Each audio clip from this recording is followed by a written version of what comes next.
Bien, pues continuamos con el simposio de innovación para el bien común y el desarrollo sostenible. En este día que estamos enfocados en el bien común, vamos a hablar ahora de innovación y desarrollo sostenible en las pequeñas y medianas empresas. Voy a abordar algunos mitos y perjuicios sobre la responsabilidad social y el desarrollo sostenible. Uno de ellos es que esto es solamente para empresas grandes. También que es como un gasto y que cuesta mucho. La RSE, la filantropía, y que esto es solo para empresas perfectas y demás mitos en las cuales hoy vamos a estar platicando con un experto que es Antonio Vives, que es director de Competere. Él es profesor adjunto en Stanford University y exprofesor en MBA de otras 4 escuelas en Estados Unidos y América Latina, exmiembro de los consejos asesores de sostenibilidad de CEMEX y Abengoa, exgerente de desarrollo sostenible del Banco Interamericano de Desarrollo, ponente en más de un centenar de conferencias internacionales, autor de centenares de artículos y 10 libros sobre responsabilidad social empresarial, y en finanzas de empresas y mercados de capitales de Cambridge Mellon University.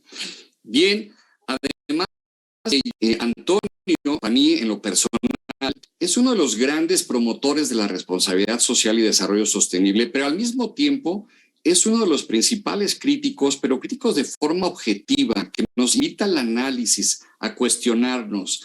Y bien, así como había estos mitos, también podemos encontrar partes positivas en las cuales se impulsa la responsabilidad social, como se dice que fortalece la reputación de las organizaciones, ayuda a identificar riesgos y oportunidades, que es una ventaja competitiva y finalmente algo que a las pequeñas y medianas empresas les puede interesar es que nos ayuda a institucionalizar a las organizaciones.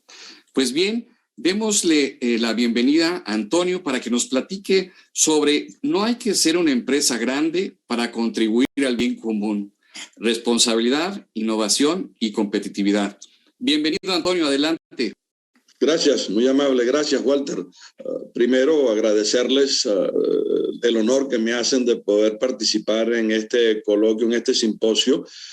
Agradecer también al ingeniero Nicolás Mariscal Torroella por la idea de financiar la cátedra y después promover estos simposios, a la Ibero por organizarlo. La verdad es que estoy muy complacido de estar con ustedes. Y como dice Walter, pues le voy a tratar de poner un poco esto en contexto, ya no para la gran empresa multinacional, sino para el emprendimiento, que es lo que estamos, digamos, más sobre el terreno hoy en día. Hoy en día no se funda una multinacional, hoy en día se hacen una serie de emprendimientos. Obviamente todas las empresas, como muy bien lo decía Walter, tienen grandes beneficios de ser responsable ante la sociedad y que contribuir al bien común. Obviamente las multinacionales tienen una capacidad infinitamente superior, tienen decenas de miles de empleados, pueden transformar toda una industria, tienen emisiones lamentablemente de gases de efecto invernadero, hay que controlarlos, etcétera. La pyme también tiene, y eso es muy importante destacarlo, también tiene una gran contribución al bien común, por supuesto que mucho más enfocado, por supuesto que muchas veces mucho más local, pero también tienen una gran contribución que pueden hacer, sobre todo en la comunidad. Los empleados son ya más parte de la familia, muchas veces los dirigentes son parte de dueños, de tal manera de que hay una conjunción mucho mayor de objetivos, mucho más alineados con la sociedad que una empresa multinacional que ha sido creada en general y tiene una cultura en general de maximización de beneficios y no necesariamente de maximización del bien común. Lo hacen, sí, pero no es, digamos, el objetivo primario. Poco a poco van compitiendo el objetivo de bien común con el objetivo de la maximización del beneficio, pero todavía hay una buena brecha. En la pyme es mucho más cerca, porque la pyme tiene, como decía, está mucho más cerca de la sociedad, los dirigentes suelen ser también accionistas, etc. Pero yo también quería hablarles de los emprendimientos sociales, con o sin fines de lucro. No voy a hablar de constituir ONGs, eso es una figura jurídica completamente diferente, sino emprendimientos que tienen fines de lucro, pero también pueden ser constituidas de entrada como si tuvieran el objetivo de beneficio del bien común. Estos emprendimientos en general tratan de resolver problemas sociales no atendidos, tratan de hacerlo vía la innovación. Es cierto que la gran empresa y la multinacional tiene una capacidad de innovación increíble porque tiene recursos disponibles, tecnológicos, humanos, casi infinitos. Un emprendimiento suele ser mucho más pequeño, pero un emprendimiento tiene la gran ventaja de estar mucho más aterrizado, estar mucho más sobre la tierra, tiene mucha más flexibilidad de acción. De hecho, puede entonces ya contribuir mucho más a esa innovación. Tiene potencial de crecimiento, la creación de empleo, que son obviamente uno de los principales contribuidores al bien común. El empleo es uno de los principales, el empleo con sueldos dignos y con condiciones de trabajo dignas. Son contribución al bien común. El empleo como empleo, y aprovechando que hay mano de obra excesiva, no es una contribución al bien común, es una explotación del ser humano. Estos emprendimientos suelen aprovechar nichos de nuevas ideas, tratar de hacer avances en la calidad de vida, pero tenemos que tener mucho cuidado que estos emprendimientos, porque ahora está muy de moda hacer un emprendimiento, deben tener una escala elevada al problema, al mercado que existe y a los recursos que tienen disponibles. Todos quisiéramos crear Amazon, pero Amazon fue una vez. Sí, hay muchos imitadores, un nuevo mercado en América Latina. De hecho, eso es una de las posibles estrategias para emprendimientos que les voy a hablar en algunos momentos y cómo pueden hacer esa contribución al bien común. No cualquiera puede ser emprendedor. El hecho de que uno esté desempleado no quiere decir que es un emprendedor. Emprendedor tiene unas características muy importantes y claras, competencia, tiene una capacidad de tomar riesgos, etcétera, que les voy a comentar un poco, que son muy importantes. Y adicionalmente hay que operar en un país que tiene un ecosistema para desarrollar y nutrir el emprendimiento. Es relativamente sencillo. Yo fui profesor durante muchos años en Stanford y es relativamente sencillo ser emprendedor en Silicon Valley, porque ahí está de todo. Tiene capital, tiene gente, tiene conocimiento, todo lo que usted necesite, ahí está a la mano. Se puede ir al bar y ahí puede crear una empresa. Pero en los países, digamos, de América Latina, ni tenemos financiamiento, ni tenemos ese conocimiento, y cuando tratamos de hacer algo, alguien nos mete una zancadilla para que vamos adelante. Entonces, hay que tener un ecosistema que sea favorable. No solamente hace falta el emprendedor con todas sus características, sino que tenemos que tener también un ecosistema que nos apoye. Algunos países ya tienen las incubadoras, tienen instituciones del sector público que tratan de ayudar a esos emprendimientos a armarse. Le ofrecen, por ejemplo, si le faltan servicios de contabilidad, le ofrecen servicios de contabilidad. Si le faltan servicios de mercadeo, le ofrecen servicios de mercadeo. Si le falta la parte tecnológica, ¿por qué no vamos a hacer de todo? ¿No? Tres amigos que salimos de ingeniería, sí, queremos hacer un emprendimiento, pero de contabilidad no sabemos nada, ¿no? Y sabemos de la parte tecnológica. Yo, como siendo ingeniero, digo, tenemos un sesgo horrible, creemos que sabemos de todo, pero la verdad es que nos falta mucha de la otra parte que no está ahí, ¿no? México tiene una dependencia importante del sector público, y en general tenemos, no digo México solamente, sino en general América Latina tiene una bajísima tolerancia al riesgo y estigma del fracaso. En Estados Unidos, si tú fracasas, aprendiste. En América Latina, si tú fracasas, no sirves para nada. No puede ser. No hay nada más ilustrativo que un fracaso en carne propia, por supuesto. No aprendido y leído como a veces en las escuelas de negocio, empresas que que en realidad tampoco los hay, porque en las escuelas de negocio que yo recuerde siempre enseñábamos casos exitosos. Casi nunca enseñamos casos de fracaso, y aun cuando enseñáramos casos de fracaso, no era vivirlo en carne propia, ¿no? ¿no? No es cuando te deja tu novia a ti, no es que te lo cuenta tu amigo que lo dejó la novia. Y tenemos que entender claro que un propista no es lo mismo que un emprendedor. Cuando yo, muchas veces que veo estas cosas, una empresa de consultoría entre 3 amigos no es un startup. Veo que a una empresa de consultoría hacemos 3 y somos startup. No, querido, startup tiene una capacidad de crecimiento, tiene una tecnología única. Startup quiere decir que no se para en start, tiene que continuar up. Pero muchas veces, y el nombre que nos damos, no somos un startup por querer decir que somos de tecnología avanzada, cuando en realidad estamos vendiendo un producto que se vende a 3 por 1 céntimo. Hay una estadística reciente sobre la creación de nuevas empresas porque es dramático. Creación de nuevas empresas, empresariado, el índice es por cada 1000 personas de 15 a 64 años. No tengo que leer mucho, y lo puse en rojo y lo pueden leer ustedes, yo no digo nada. ¿No?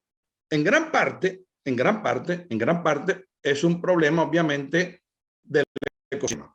No tenemos un ecosistema, vale decir un sistema financiero, un sistema educativo, un sistema de tecnológico de apoyo que permita la creación de esas empresas como puede existir en otros países. Y hay que tener mucho cuidado con esto de que si se crea una empresa desde el desempleo es muy posible que sea sostenible. No es lo mismo una microempresa de autoempleo que una startup.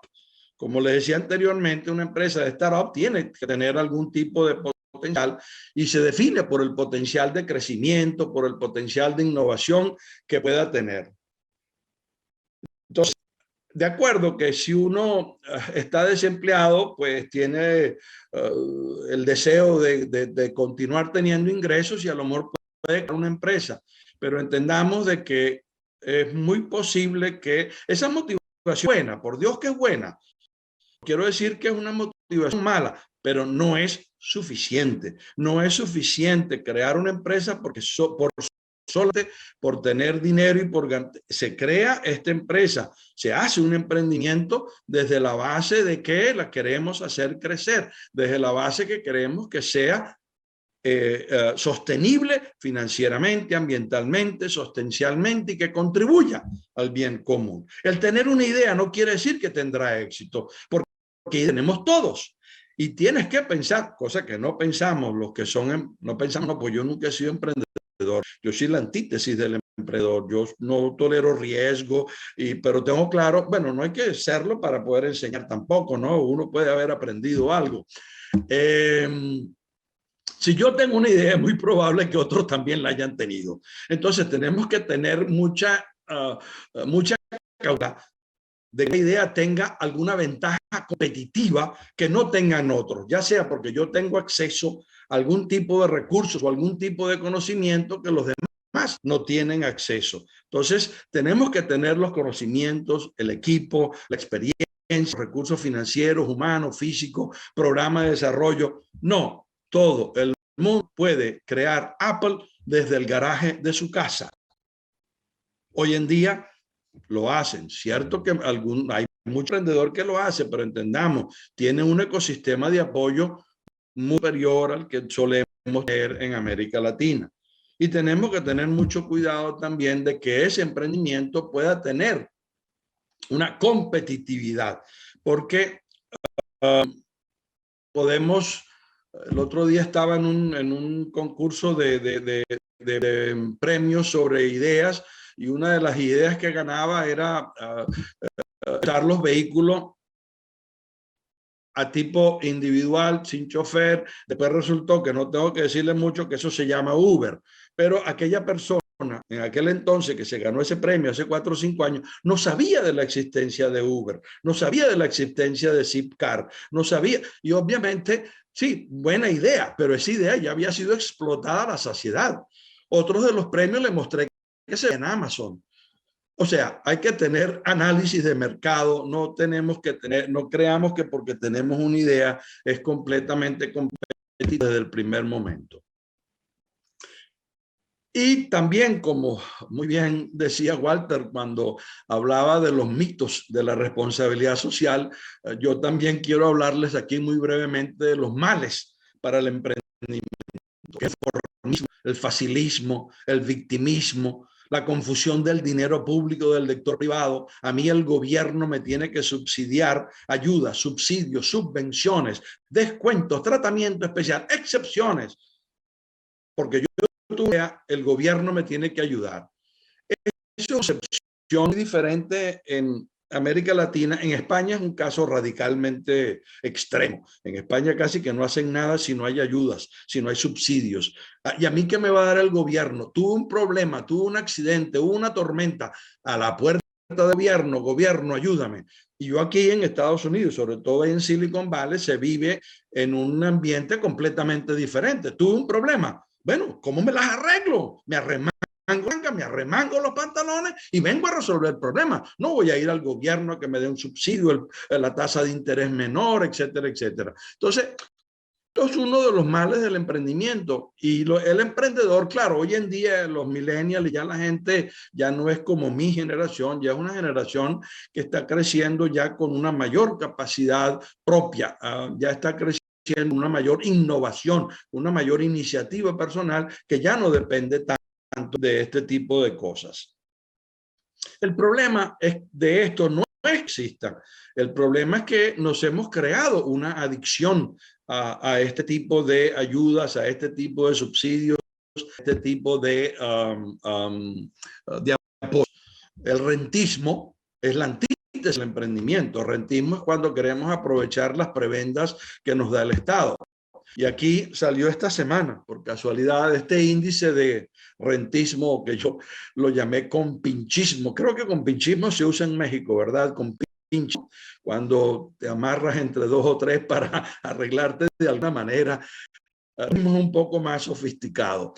Se hizo por el caso de Rusia, porque ahora estamos viendo el tema de Rusia, que no eran emprendedores aquellos señores, eran rentistas. Eran gente que aprovechaba los contactos que tenía con el gobierno para crear, en teoría, crear empresas que en realidad era explotar los beneficios que le daba el Estado. Pero a mí me dio gran sorpresa de ver que México está en el número 6 de los rentistas.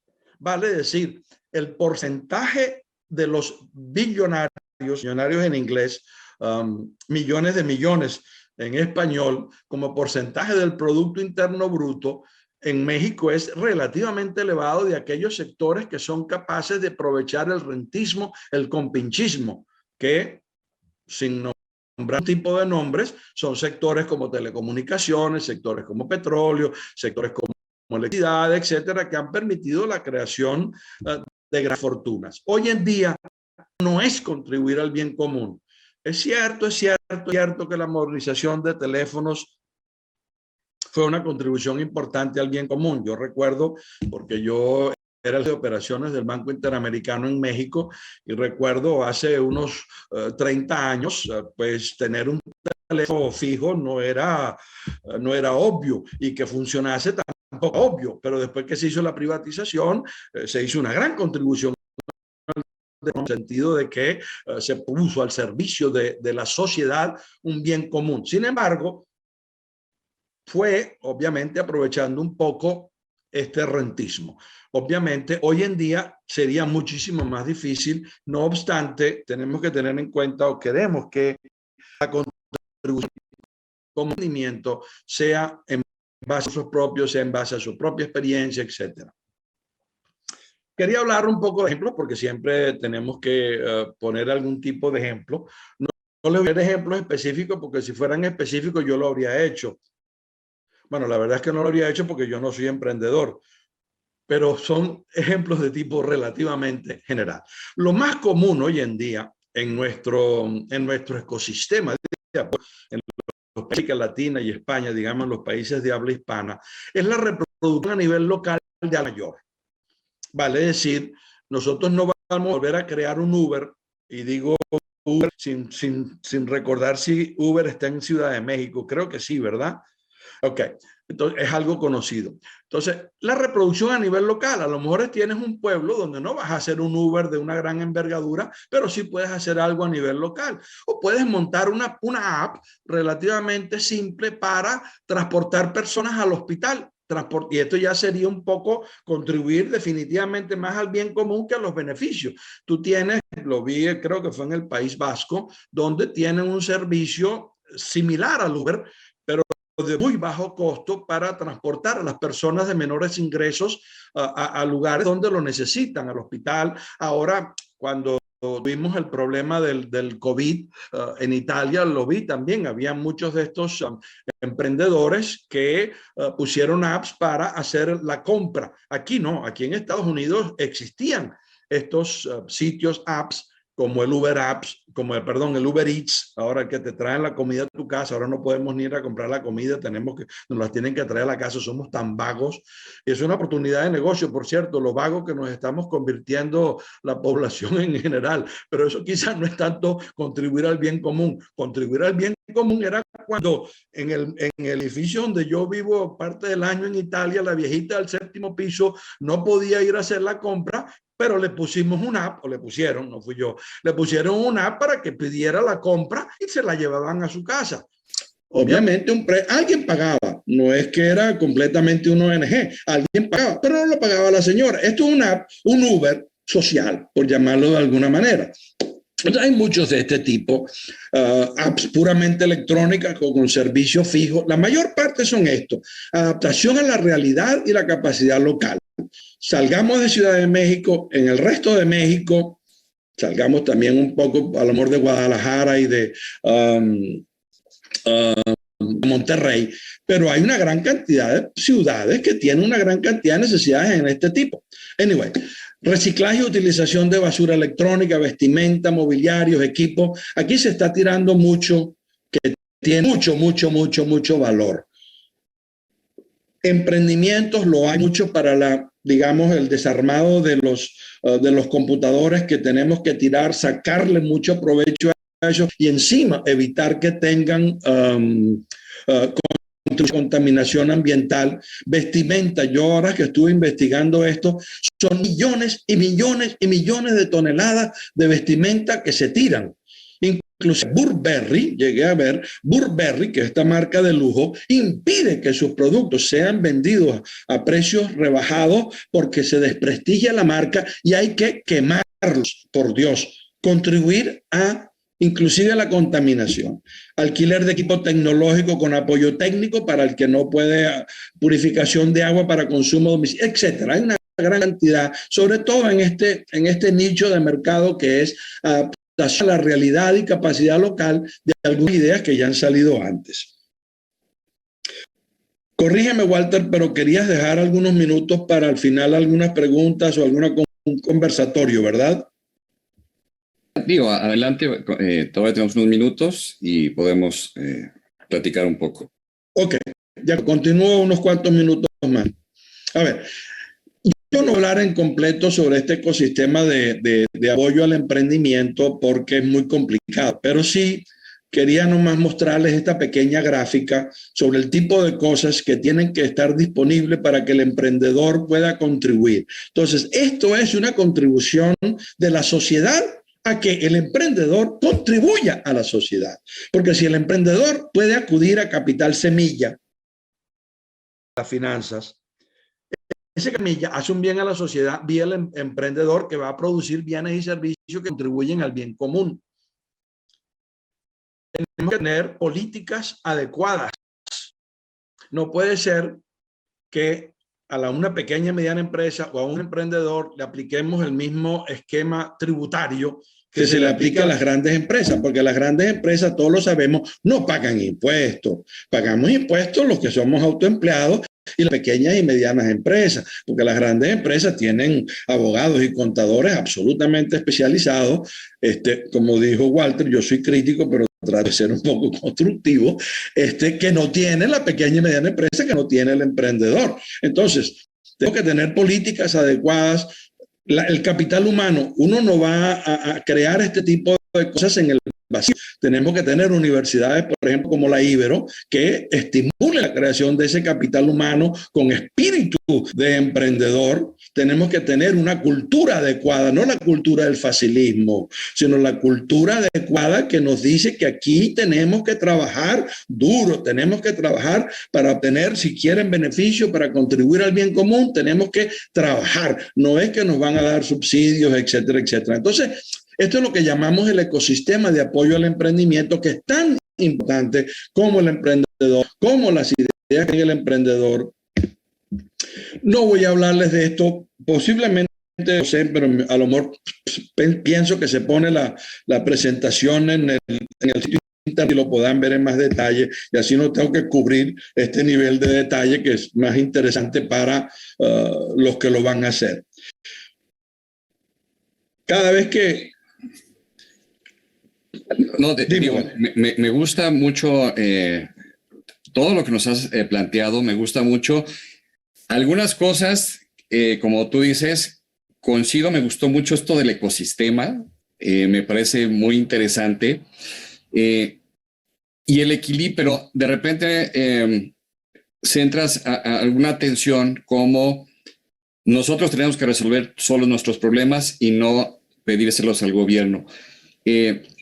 Pero también de repente en ese ecosistema también puede entrar el gobierno, ¿no? O también pueden entrar las financieras, y entonces quizá debe de haber un equilibrio en ciertos aspectos para poder impulsar a la pequeña y mediana empresa, que no sé qué piensas tú, que también a veces es importante que sea local para que realmente también pueden impactar en el bien común local.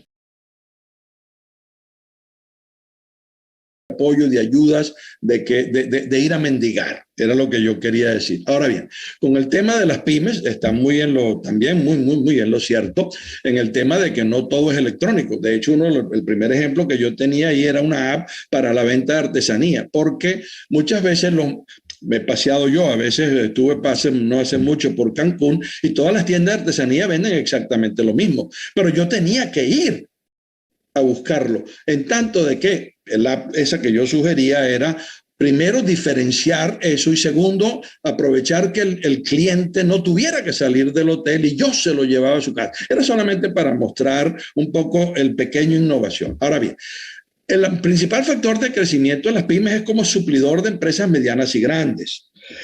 Muchas pymes, sí, claro, tienen acceso a un mercado autóctono, pero muchas veces como suplidores. Y ahí también entra la responsabilidad social de las pequeñas y grandes empresas en desarrollar a estas pymes, como comprándole los bienes y servicios, sobre todo lo que estamos llamando ahora el negocio en la base de la pirámide, etcétera. Y las pymes tienen la grandísima ventaja, como tú muy bien dices, Walter, de contribuir al desarrollo local, porque son locales. En general, son empresas que operan en un entorno local, que conocen el medio local, emplean en el local, compran y venden en el entorno local, de tal manera que son unos grandes contribuidores al bien común, son probablemente el nicho de mayor interés. Quizás yo no lo enfatizaba porque quería enfatizar este otro tema que me parecía que estaba un poquito más de moda, pero tienes toda la razón. En términos de impacto, probablemente la pyme tenga mucho más. Y fíjate que en la parte del financiamiento estaba escuchando unas pláticas en la semana en donde la banca decía que tenía para prestar, pero desafortunadamente la pyme no tiene los proyectos ni bien armados ni con el riesgo como para que se pueda invertir. Entonces el dinero está, las posibilidades están, pero nos falta la otra parte, cómo ayudar a esto. Y si esto de la responsabilidad social y el desarrollo sostenible nos puede dar esa forma para poder ayudar a que nos volteen a ver, porque la banca incluso ya está poniendo cierta visión en proyectos pues, más sostenibles, incluso hasta amigables con el medio ambiente. Siempre ha sido el gran problema desde tiempo inmemorial. Yo manejaba el departamento de pequeña y mediana empresa en el BID de hace más de 35 años. El problema siempre fue ese. El sistema financiero tiene el dinero, pero no hay proyectos bancables, lo llamábamos nosotros en aquel entonces. Vale decir, Y ahí sí hay dos cosas. Uno, el ecosistema de apoyo vía incubadoras puede contribuir a eso. La empresa grande puede contribuir a la pequeña, ayudarle a que prepare proyectos, etcétera, etcétera. Y yo haría un emprendimiento para hacer proyectos bancables. La bancarización del pequeño proyecto.